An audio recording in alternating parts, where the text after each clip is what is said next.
we're building an expert intelligence system that then can collaborate. So now you have this maintenance model that can fix an engine.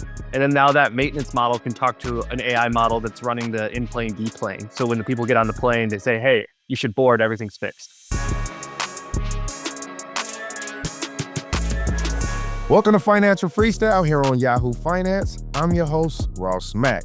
Now look, guys, no matter where you are, you can never stop learning. And today's no different, as now we got to talk about something that is the biggest buzzword in the world, and that's AI. So today, guys, help me welcome David Stout, co-founder and CEO of webAI. David, how you doing, bro? I'm doing great. Thanks for having me. My fellow Midwestern brothers. So you know this is a great connection. But Dave, to the audience, right? One, who is David? David is a dad and a husband, have two little girls and a beautiful wife. And I grew up in the Midwest and right now working on some pretty amazing things in the AI space with a great team, serving a lot of great technology to great customers all over the world. I love it. I love it. So now we got to go right into it, right? One, what is webAI, right? What was the vision behind it? When people are trying to understand AI today, most of their interactions are around something like a chat GPT or some kind of foundational model that's in the cloud and you're chatting with it. And the chat interface is that number one paradigm of interaction. WebAI really came out of a totally different paradigm. So if you were looking at a flock of birds, we would be like off to the right somewhere, flying off on our own. And um, when I started working on this, our primary interest was, could we get AI to run on things like phones? And uh, it matters because we thought that the most valuable use cases for AI would live in low latency environments. So WebAI really spun out of this idea, could we create systems that could run across devices? And the web in WebAI is what happens when you have two phones running unique models and then a laptop, and if they talk. So there's the web in WebAI. And what happens is you unlock some really incredible opportunities for intelligent interactions, but you're also just distributing and decentralizing AI. And it's pretty fundamental, at least in my opinion. We want to democratize AI and access. We don't want one model to be the ultimate model that everyone has to use. We also want people to own their own AI. There's a lot of conversations about financial earning capabilities of families when AI takes your job, right? So like what happens if AI replaces you? Well, in the web AI position, we believe that distributing models down and, Ross has his own model now. What does that mean? It means that you have a revenue source. Your model should be producing revenue at some point and helping you earn. But additionally, we're proving that anyone can create and own their own models, which is going to be fundamentally important for the future. Well, one, I love what you said, right? Is like kind of the big threat of AI replacing jobs, right? And it's not AI is going to replace your job. It's someone who knows how to use AI is going to replace your job. And so what I love what you just said is like, look, it's actually about democratizing access to AI. So effectively so that the everyday person could actually use it and don't need to have these big data centers, et cetera. So like, help me understand, because I know you say you work with different companies and people, et cetera. So like, can you give me like a use case that would allow a 10-year-old to understand exactly what web AI is doing?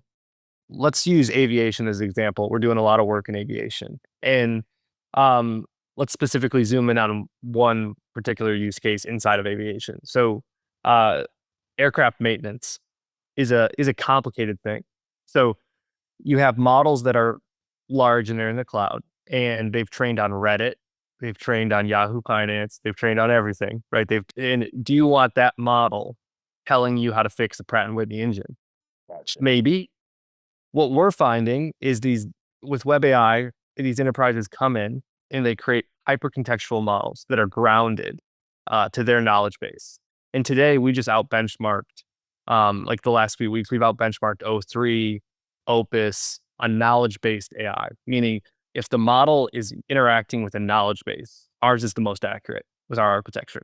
And it's not by like small margin. We're out benchmarking them in a pretty significant clip. So a use case, right, is I want to take apart this engine and reassemble it. I want to use the most accurate AI system when I'm doing that. And I don't want this AI to write poems about frogs. I want the AI to just know how to take apart and reassemble this engine. And a good way to look at webAI is we don't believe that general intelligence is a good descriptor of a powerful outcome. What we believe is a better descriptor is a civilization model where there is no example of super intelligence being singular. You know, you've done amazing things as I've looked into your background, but probably you and I have never done something super intelligent. Because that's like almost impossible for a single human. But you and your friends, you and your family have probably done collectively super intelligent things. So this idea of generalist, when I meet with like my team and they're telling me like it's someone we're trying to hire, I don't want to hear them say like this person is a generalist. I want to hire experts at specific things, and I want those experts to collaborate to solve really hard problems. And if you view WebAI as that, you know, we're building an expert intelligence system that then can collaborate. So now you have this maintenance model that can fix an engine. And then now that maintenance model can talk to an AI model that's running the in-plane deplane. So when the people get on the plane, they say, hey, you should board, everything's fixed. I forget the terminology when it's like a mistake, when the AI makes a mistake, kind of to your point of like Hallucination. a hallucinations, right?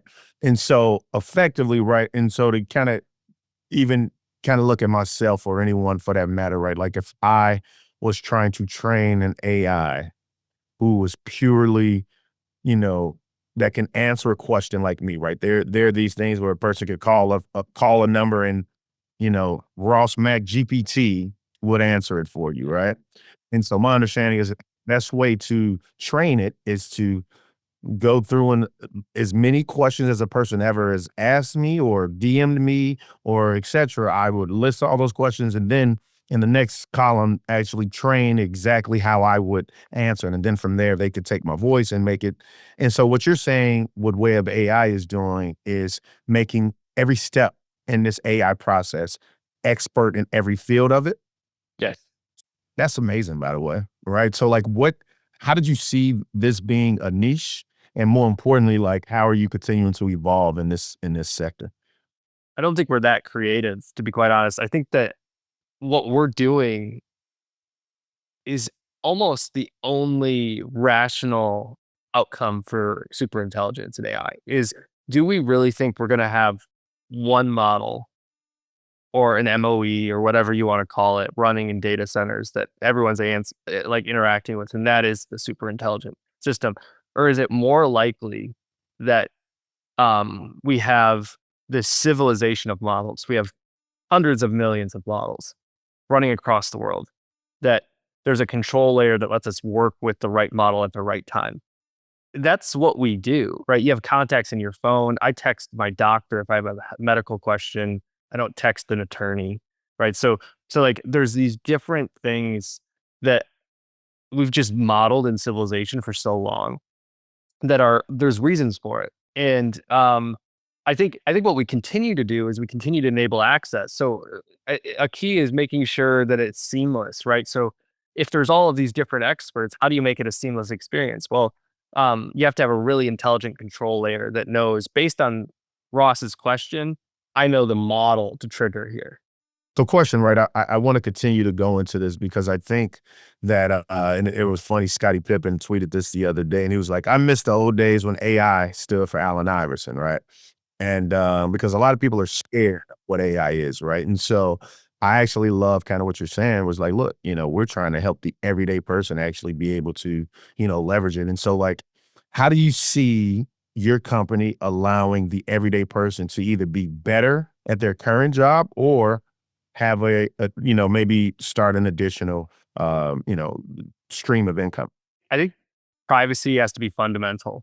And when we want to enable access to communities all over the world or the United States, we need to make sure that privacy is centric. And for people to get real value from AI, like day to day interactions, you have to expose a certain amount of data in that process to get real value out of it. So your schedule, um, maybe things about your family, how you want to interact with your family, how you want to interact in your daily life, how you want to interact with your business. All these things are hyper personalized. And to ask someone to share that in a way that's not protected is a bit crazy to me. And privacy by policy, I'm not a big fan of. I think privacy only exists when it's by design, and there's a technological moat around the privacy for the user. And that's what we built by running these models on device and running them on our users' hardware.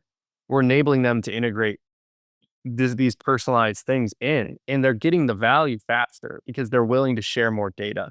So if I was trying to integrate AI in my life today, I would find a way to access a personalized private model like webAI, and I would start sharing as much information with that as I can, knowing that it's all confidential, it's running only on my machine. And then I would try to optimize my outcomes, right? So I would ask like basic questions. How am I managing my week? Um, do you think that I'm spending too many times in meetings? Do you think I'm spending too much time in product meetings? Do you think I'm spending too much time in marketing meetings? Like start to assess the workload. And then I've tapped in like where my emails are sharing to my private model. So I'm assessing everything. And there's things like that, just to be honest, I wouldn't do if it wasn't running on my laptop. I don't want all that information out there. That's fascinating. We got to take a quick break, guys. Don't go anywhere. When we come back, we're actually going to dig deeper into how you can start leveraging AI in your everyday life.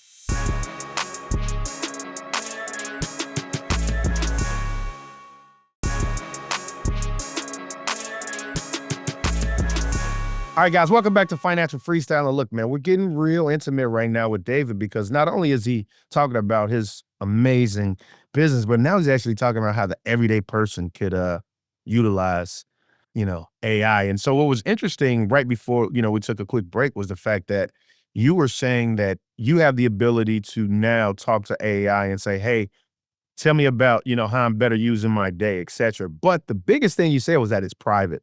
And one of the things that went viral recently was Sam Altman, who's, CEO of OpenAI and to the everyday person, that's ChatGPT.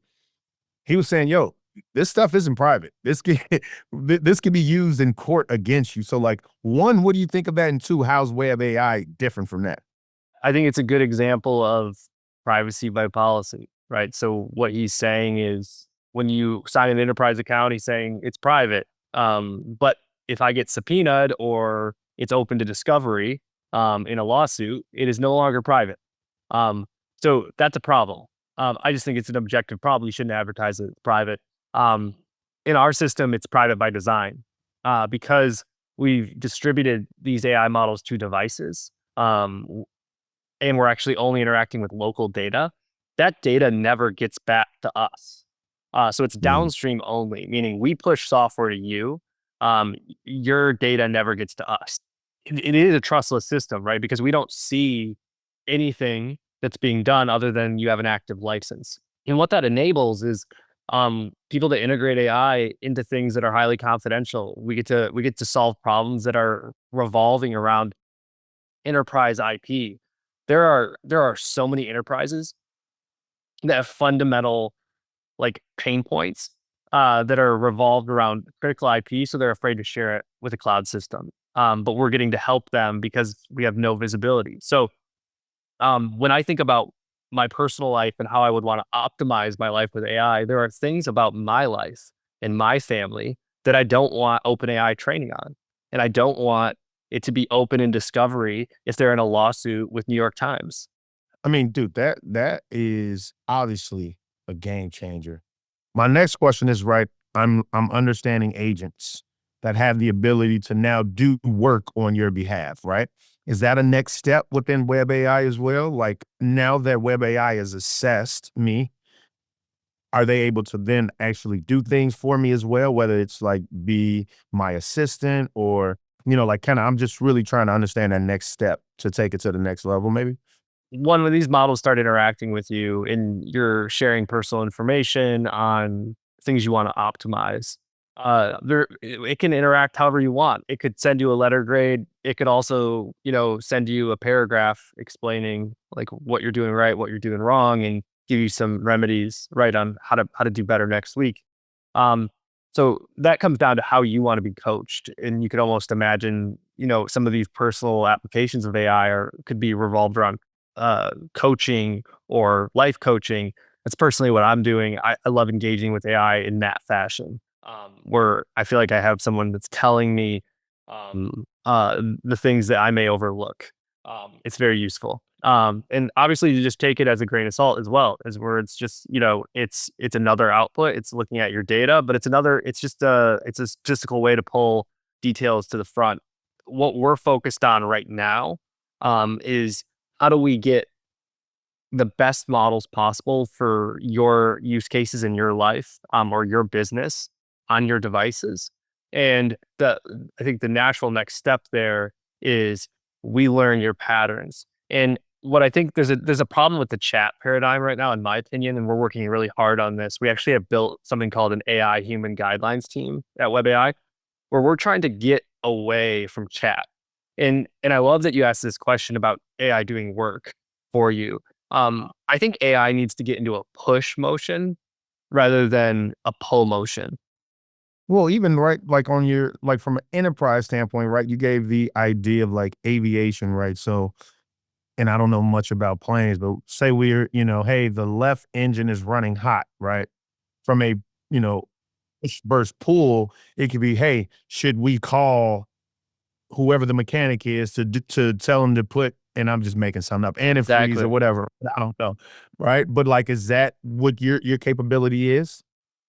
Absolutely. And that's what we're doing in enterprises, right? Instead of having the aircraft maintenance crew ask what's wrong with the engine, if we have AI assessing, we can say, "Hey, this is abnormal. We already notified this person."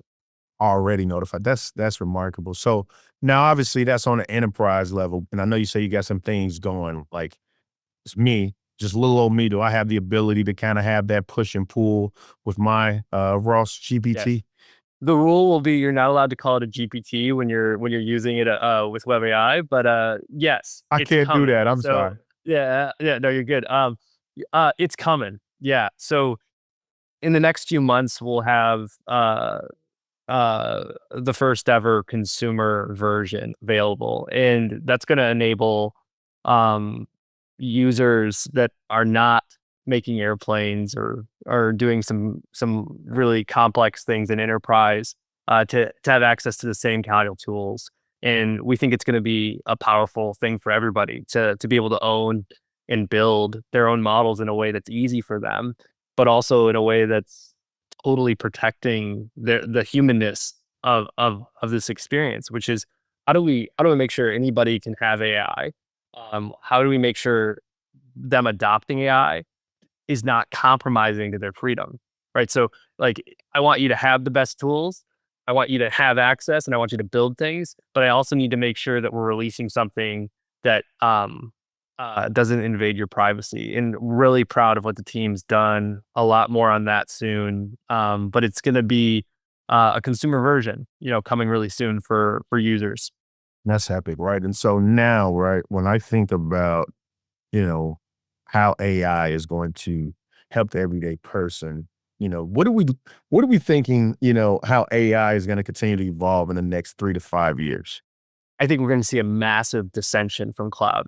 I think there's lots of factors for that. I think cloud will still be relevant and still be a massive industry. I just think that we've overbuilt.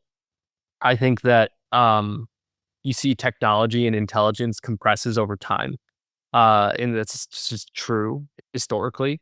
Um, so I think that some of the major trends are we're going to see AI starting to work its way into GDP impact, which, to be honest, hasn't quite happened the way it needs to happen yet. So I think over the next 5 years, you're going to see AI become much more cost effective, much more energy efficient.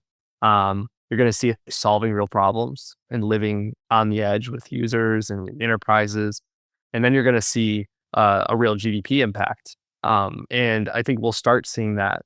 over the next 5 years, and that's going to be, to me, this is what I believe is this is the industrial revolution all over again. When the AI is doing something that's so incredible.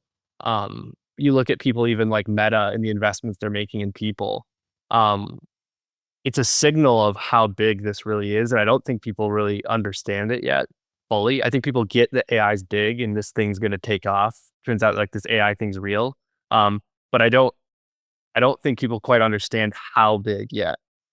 Better grab like the whole Apple team. So they paying top dollar, right? But my Yeah. question is, right, and for the interest of time, I think this is probably our last question. I think that some industries it can be a race to the bottom, right? And I think when it comes to AI, like you said, we haven't even got to the weeds of what it will be. But another thing is like, there's some you kinda gotta balance it, and do you think that, obviously people are going before Congress. Do you think there needs to be any regulation when it comes to AI? We're seeing the priority of AI from a national perspective um, increasing quite significantly. It's hard to know right now, depending on the regulation, what it's going to do to the industry, right? So, um, is regulation going to totally break the innovation? So, an example of a regulation that I don't think is a good idea that was clearly pushed back was like California was saying if a model was trained that was over $100 million, the government had to inspect it before you could open source it. Well, that would just kill open access, right? So like it depends on the type of regulation. Wow. I think in Texas, where I'm based, we just released a policy where there's like third party inspection. So if you're using a third party AI, um, that you don't own or have access to. Like there's an inspection process. Now, I think things like that are going to protect businesses, and I think that that's probably things of that nature are going to be helpful. Um, but again, I think a lot of the regulation is going to be around the fear of these big models in the cloud, these like Terminator type moments that people are afraid of. I think socially, I think that some regulation is going to be required with a technology like this. I just wanna thank you, David, for coming on here and really dropping real gems. And that's it for this episode, ladies and gentlemen. Make sure you like, subscribe. Go tell Auntie Nancy and Uncle Andy to tap in, like, subscribe this, and make sure you guys are here each and every week. That's it for this episode of Financial Freestyle. This content was not intended to be financial advice and should not be used as a substitute for professional financial services.